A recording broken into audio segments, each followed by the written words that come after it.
Olá, tudo bem com você? Assunto de hoje, origem da vida, ok? Bom, é um assunto relativamente polêmico, tá? Mas só que tem um embasamento científico. É dentro desse embasamento científico que a gente vai entrar então na discussão, ok? Bom, um ponto inicial, falando de origem da vida, a gente tem que pensar onde isso acontece. Isso é na Terra, tá? Então, origem da vida na Terra. Esse é um ponto de detalhe que a gente tem que colocar em evidência. Bom, então quando a gente fala em origem da vida na Terra, nós temos alguns pontos a serem discutidos, tá? Só que um ponto que às vezes vem na memória logo de cara é do tipo assim, é o Big Bang, professor. Origem da vida é pelo Big Bang. Aí a gente para pensar e fala o seguinte, peraí, o Big Bang não tem nada a ver com a origem da vida de forma direta. Toma cuidado com esse detalhe. Como assim, professor? Eu sempre achei que foi. Bom, esse é um erro clássico que a gente costuma encontrar, que a gente costuma, então, debater com alguns alunos. O Big Bang, a grande explosão, é a origem do universo, ok? Universo onde, então, vem as galáxias. Dentre as galáxias, a nossa, a Via Láctea, né? Que vem o Sistema Solar. Então, a gente tem que pensar no Big Bang, na origem do universo, há 13 bilhões de anos atrás, ok? Depois que o universo surgiram as galáxias, e essas galáxias então deram origem, né, por exemplo, à Via Láctea, e aí Sistema Solar. Passados bilhões de anos, a Terra começou a ser montada, é aí que vem então o detalhe. A Terra, no caso, foi formada desde a origem Big Bang, tá? Então vamos separar as coisas muito bem separadinhas. Os cientistas datam a Terra em 4,6 bilhões de anos na sua formação, ok? Então a idade, né, estimada da Terra é de 4,5, 4,6 bilhões de anos. Ou seja, se passaram vários anos depois do Big Bang para a Terra se formar. Tá legal? Então, tendo esse contraponto aí, agora vamos para os detalhes da origem da vida na Terra. Cuidado que não é nada a ver com o Big Bang, tá? Bom, a origem da vida na Terra, ele tem alguns princípios básicos. Eu vou discutir com vocês, vou colocar 3 tópicos importantes, mas não vamos entrar no mérito hoje, porque esses 3 tópicos, eles foram uma resposta, ou são respostas, para uma pergunta que nós vamos desenvolver na aula. Então eu vou fazer uma separação aqui. Nós vamos fazer primeiro a análise dos pontos, depois a gente vai fazer um apanhado geral para chegar na pergunta cujas respostas são dadas assim. Tem o detalhe do criacionismo. Muito bem. Então, dentro do criacionismo, a gente tem lá a discussão de que um ser divino e supremo criou os céus e terra e tudo o que há sobre ela, a vida em especial. Então, dentro do fator criacionista, né, o criacionismo, a gente tem um cunho muito mais religioso do que propriamente científico, né? Então, dentro da análise científica, o criacionismo ele fica mais ou menos paralelo. Apesar de que tem alguns cientistas que estão fazendo essas duas linhas se encontrarem. Tem um horizonte de encontro entre elas, que é chamado de design inteligente, onde foge o princípio básico do criacionismo. Porque o criacionismo em si, ele vem do ponto do fixismo, tá?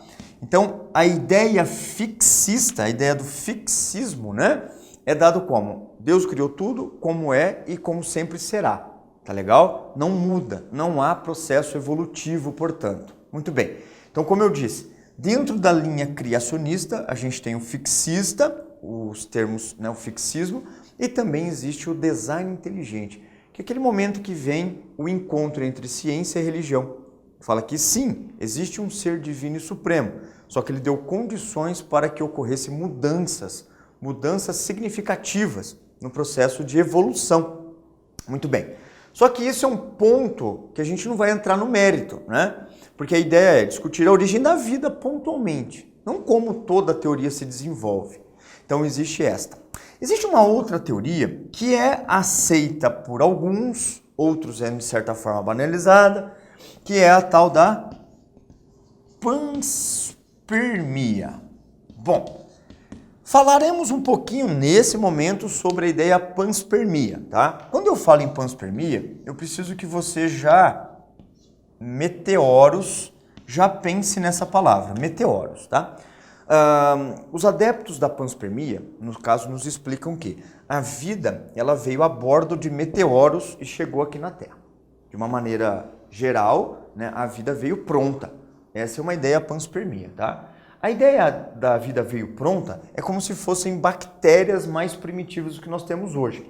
E essas bactérias encontraram aqui na Terra uma condição ideal. Bom, existem aqueles que defendem que a panspermia, na verdade, a vida veio pelo meteoro, mas não veio pronta. Ela veio de uma maneira pré-produzida. Ela veio na forma de matéria orgânica. Bom, tanto uma panspermia quanto a outra tem o mesmo princípio. A vida veio de fora da Terra.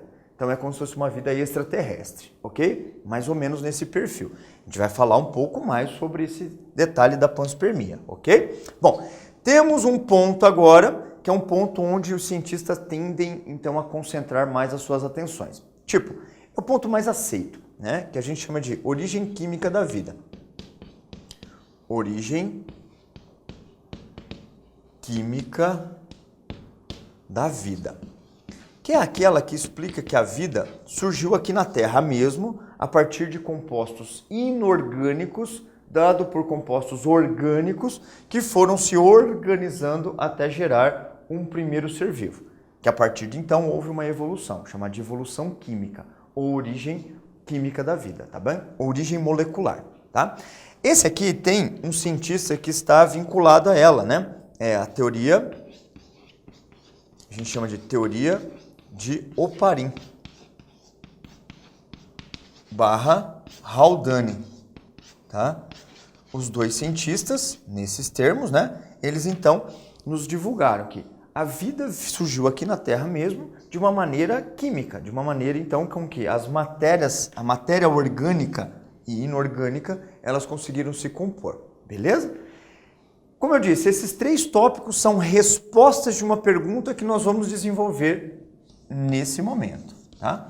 Porque de forma mais antiga, a origem da vida na Terra, ela tem um outro detalhe, que é a discussão entre biogênese e abiogênese. A gente vai entrar nesse mérito agora, tá? A abiogênese e a biogênese tem uma discussão muito anterior a estas, tá? Que é onde então foi gerado a chamada pergunta. Bom, vamos começar com o princípio básico da abiogênese.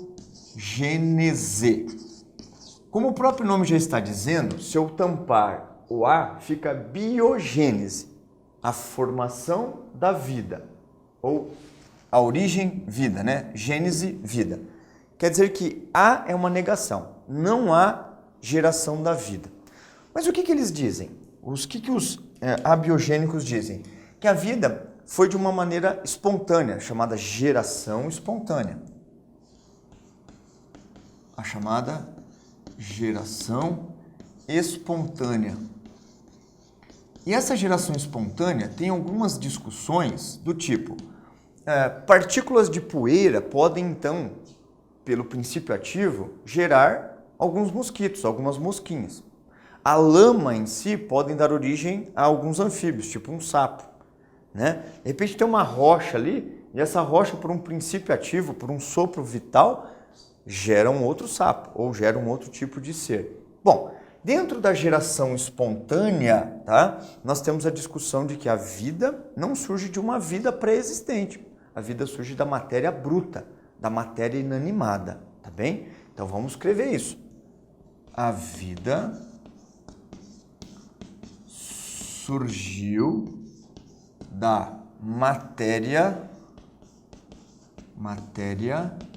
bruta, também chamada de inanimada, ok? Então, dado o princípio básico da origem da vida, a vida surge assim espontaneamente, de qualquer tipo de substância que tenha no ambiente, ou de qualquer estrutura que tenha no ambiente, tá? Tem alguns que dizem que alguns crustáceos, que são seres vivos, deram origem a alguns moluscos, enfim. Então tem esses detalhes também. Bom, dentro da abiogênese, nós temos que conversar sobre dois cientistas importantes. O primeiro deles é Jean-Baptiste von Helmont. Helmont, como é conhecido, no caso cientificamente, né? Ele é o dono da receita da vida. Receita da vida. Já vou colocar ele na discussão, tá? Porque essa discussão aqui ela é bem direta e objetiva. O Helmont, ele fez então um detalhe como se fossem receitas da vida, do tipo: pega-se uma camisa suja de suor, coloca num canto de uma sala escura e tranquila. Sobre essa camisa semeie grãos de trigo. 21 dias depois, o resultado é que surgem ratos. Surgem ratos. O surgimento, né, a partir da matéria bruta. A ideia do Helmont é bem simples, né? Se ele deixar lá um monte de trigo com camisa suja, num canto onde ninguém entra, vai gerar rato naquele local. Muito bem. Nem se discute o princípio básico de que, pela lógica, o que aconteceu? Os ratos foram até lá, encontraram um ambiente favorável, se reproduziram e tiveram seus filhotes naquele lugar. Mas isso nem passava pela cabeça. Na verdade, isso não era nem discutido. Não se tinha nem esse princípio de discussão, tá bem? E alguns cientistas renomados, como René Descartes, como Isaac Newton, eles acreditavam que a geração espontânea era uma coisa que acontecia. Muito bem. Van Helmont, ele escreveu então Receitas da Vida, receita de rato, receita de outros seres. Tá legal? Muito bem. Ficamos então no Helmont nessa discussão. Assim como também surgiu um outro cientista chamado de Needham. Só que quando a gente fala sobre o Needham, a gente tem que falar sobre o seu experimento, né? O princípio básico do experimento do Needham. Quando a gente fala em Needham, uma coisa que tem que vir à cabeça são, né, os micro-organismos, tá? Então, do ponto básico, assim, falou em Needham já associa com micro-organismos. Mas tem um outro lado da história. Por isso que eu vou fazer um detalhe aqui que eu preciso que você então entenda. Eu vou fazer abiogênese versus biogênese, tá bom? E a gente então consegue colocar esses dois momentos aqui em discussão. Quando eu falo em biogênese, já temos a discussão de que a vida vem de uma vida pré-existente. A vida, nesse caso, né? A vida surge ou surgiu de uma vida pré-existente. Nesse momento, nós temos então um ser vivo dando origem a outro ou a outros seres vivos. Depende, né? Porque o ser vivo pode se reproduzir em um indivíduo pode dar origem a outros. Então, do ponto de vista de surgimento, a vida, né, a gênese, a formação da vida a partir de uma vida pré-existente. Esse é o primeiro princípio básico. 3 nomes são importantes. Poderia apresentar um quarto, mas esse quarto eu vou apresentar ao longo da explicação. São 3 nomes que são extremamente importantes para a gente discutir, tá? O primeiro deles é o Francesco, a gente pode chamá-lo de Redi ou Redi, tá? Francesco Redi. Depois vem, que é, nesse caso, né, para a gente lembrar do Redi, é quando ele fala sobre as larvas, tá? Redi, ele tem como princípio básico o surgimento de larvas. Aí fala de moscas e tudo mais, tá? Quando a gente fala de Needham, um outro nome que vem à memória é Spallanzani. Spallanzani, ele também tem o critério básico dos micro-organismos. Micro-organismos. Muito bem. E para a gente fechar a nossa discussão dessa primeira aula, nós falamos de Louis Pasteur. Quando a gente fala em Pasteur, nós falamos do pai da biogênese. O pai da biogênese. E basicamente aquele que decretou o fim da biogênese. Da abiogênese, desculpa. É o pai da biogênese que decretou o fim da abiogênese, essa é a ideia. Mas a gente tem que falar como que eles fizeram isso. Então a gente vai fazer contrapontos. O Helmont já foi discutido. Eu vou falar um pouco do Needham e do Read, né? Eu vou falar do Read primeiro, depois do Needham, Spallanzani, e assim a gente vai caminhando nesses cientistas. Vamos comigo? Vamos lá. Primeiro eu vou falar do Read, ou Read, tá? Tanto faz.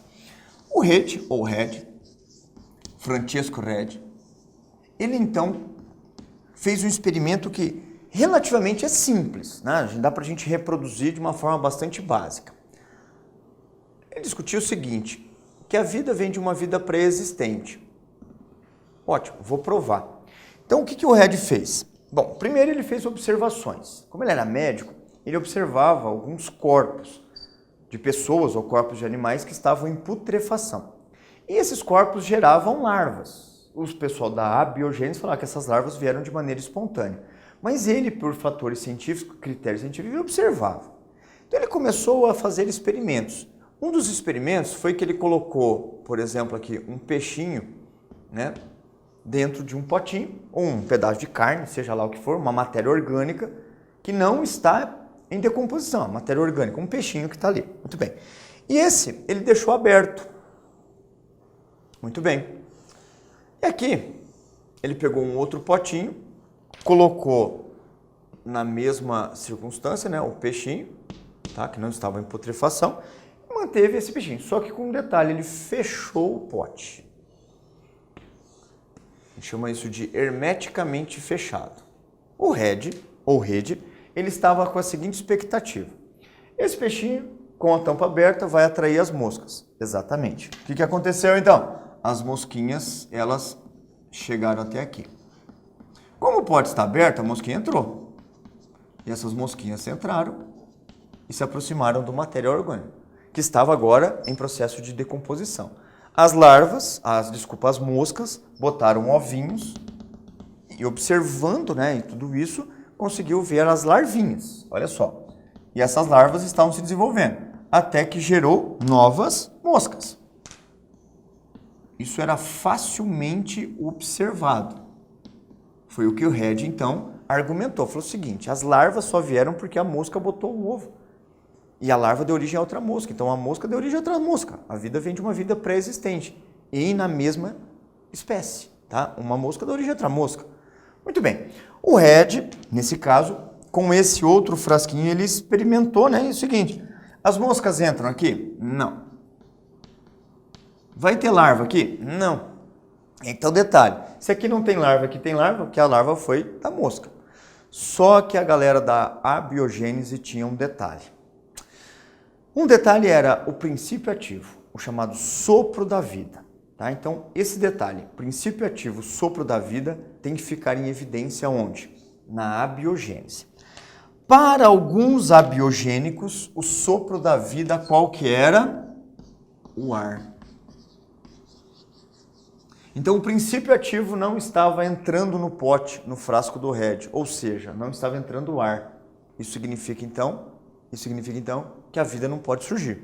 Bom, o Read, ele tomou uma providência bem fácil e básica, né?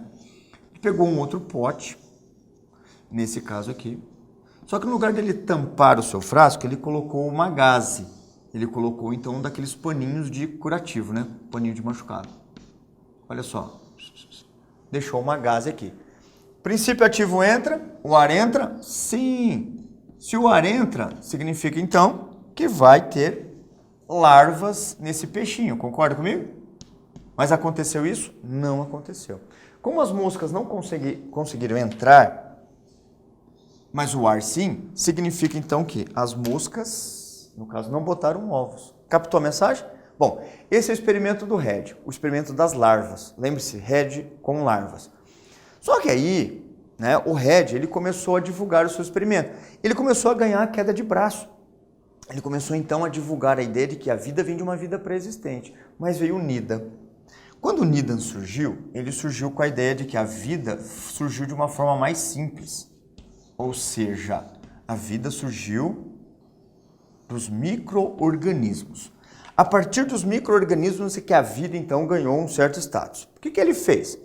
Pegou um experimento, né? Pegou aqui um frasco com o fundo chato, seu experimento de frasco de fundo chato. Colocou um caldo nutritivo, ou seja, um caldo com um monte de matéria orgânica. Permitiu com que esse caldo entrasse em fervura por alguns minutos.